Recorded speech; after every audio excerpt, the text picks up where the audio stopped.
월요일 국내 증시는 상승 마감하며 좋은 출발을 보였습니다. 특히 코스닥 지수는 나흘 연속 상승에 성공하며 지난주 패닉 양상에서 반등하는 모습을 보였죠.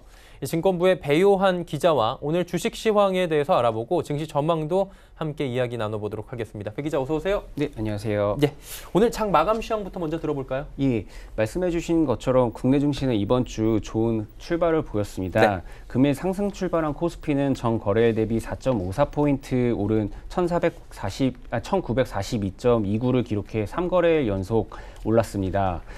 개인은 2,019억 원을 순매수하며 지수 상승을 이끌었습니다. 반면 외국인과 기관은 각각 274억 원과 1,863억 원을 순매도했습니다. 코스닥 지수 역시 전 거래일보다 4.13포인트 상승한 594.17로 마감해 나흘째 상승세를 이어갔습니다. 개인은 1,296억 원을 순매수하며 지수 상승을 주도한 반면 외국인과 기관은 각각 482억 원과 820억 원을 순매도했습니다.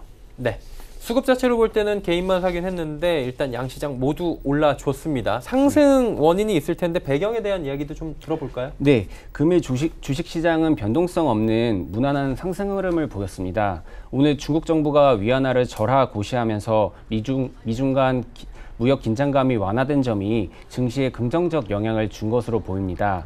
중국을 비롯한 아시아 국가들의 증시도 동반 상승세를 보였습니다. 네, 일단 지난주 말께부터 해서 오늘까지 상승 흐름을 쭉 이어가고 있는데 그렇다면 이번 주는 좀 괜찮지 않을까라는 생각이 들어요. 전망 어떤지 들어볼까요? 네, 국내 증시가 연일 상승세를 나타내며 위축됐던 투자 심리가 개선되고 있지만 시한 폭탄과 같은 미중 무역 협상 이슈가 해소되지 않는 한 추가 상승은 쉽지 않다는 게 업계의 중론입니다. 전문가들은 미국과 중국의 무역 갈등 고조가 증시의 최대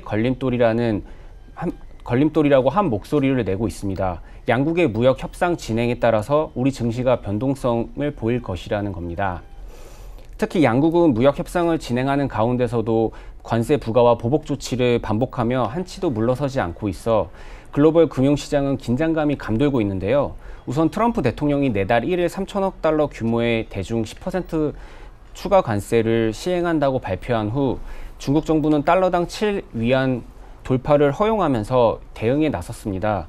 이에 미국은 중국을 환율 조작국으로 지정해 추가 보복에 나섰고 중국은 전 세계 생산량의 80%를 장악하고 있는 희토류를 무기화한다고 선포하면서 맞대응에 나섰습니다.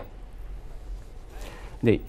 이에 대해서 윤영교 KF투자증권 연구원은 미국과 중국의 무역 분쟁이 장기화됨에 따라서 시장은 관망 심리가 이어질 전망이라면서 9월 초 예정된 회담에 앞서 양국 뉴스가 주가가 등락하는 장세가 지속될 것이라고 전망했습니다. 위안화 움직임은 어떻습니까? 네. 위안화에 대해서도 이제 관심을 가져야 된다는 분석이 나오고 있는데요. 네, 위안화 가치가 무역 분쟁의 강도를 가늠할 수 있는 척도라는 겁니다. 김병현 NH투자증권 연구원은 중국이 환율 조작국으로 지정된 이후 무역 분쟁의 강도가 위안화 환율로 나타나고 있다면서 위안화가 달러 대비 7위안을 상회하면 미중 무역 분쟁 격화로 위안화 가치가 7위안을 하회하면 무역 분쟁 완화로 인식되고 있다고 설명했습니다. 이에 따라 단기적으로 위안화 환율 안정이 코스피 변동성 축소와 궤를 같이 할 것이라고 강조했습니다. 네, 국내 증시를 둘러싼 여러 가지 이야기를 들어봤는데 사실 듣고 보니 악재들이 굉장히 많은 것 같습니다. 좀 긍정적인 요소들은 없을까요? 네, 있습니다. 네, 최근 증시에 하방 압력을 가했던 신용 반대매매 물량이 상당 부분 해소가 되면서 수급 부담이 줄었다는 분석이 나오고 있습니다.